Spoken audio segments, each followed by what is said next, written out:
নমস্কার, রন্ধন স্পেশালে আপনাদের সবাইকে স্বাগত জানাই।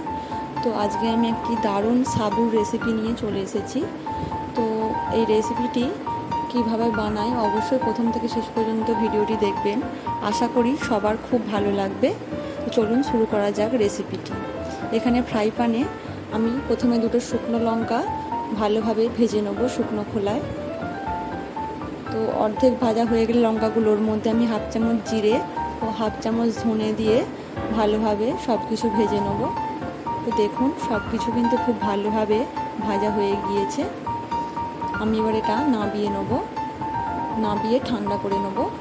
তো এর মধ্যে হাফ চামচ চিনি ও অল্প একটু লবণ দিয়ে দেবো, দিয়ে মিক্সারে দিয়ে এটাকে ভালোভাবে গুঁড়িয়ে নেব।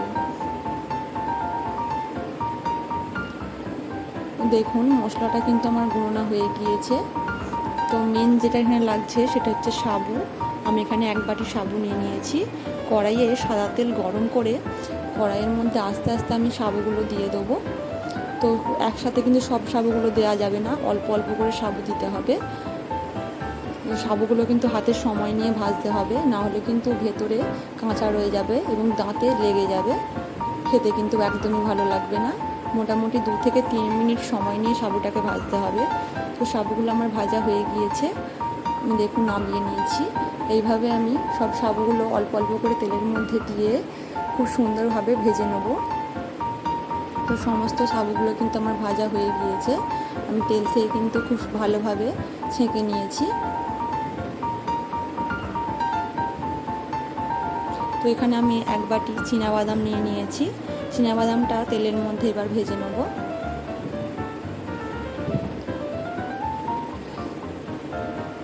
তো বাদামগুলো কিন্তু আমার ভাজা হয়ে গিয়েছে, বাদামগুলো এবার আমি তেল থেকে ছেঁকে নেব খুব ভালোভাবে।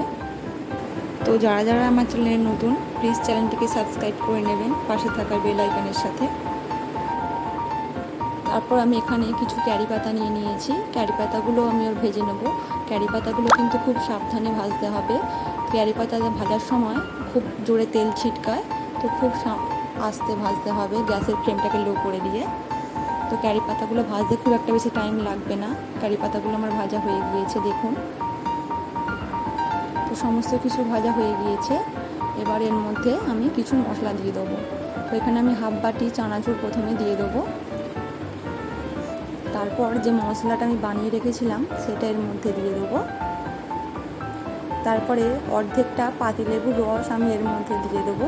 আপনাদের বাড়িতে যদি আমচুর পাউডার থাকে তাহলে আমচুর পাউডার হাফ চামচ দিয়ে দেবেন। তো আমার কাছে এখন আমচুর পাউডারটা নেই, সেই জন্য আমি পাতিলেবুর রস দিয়ে দিলাম। তো সমস্ত কিছু ভালোভাবে হাত দিয়ে মাখিয়ে নিতে হবে খুব সুন্দরভাবে। দেখুন কতটা সুন্দর দেখতে লাগছে।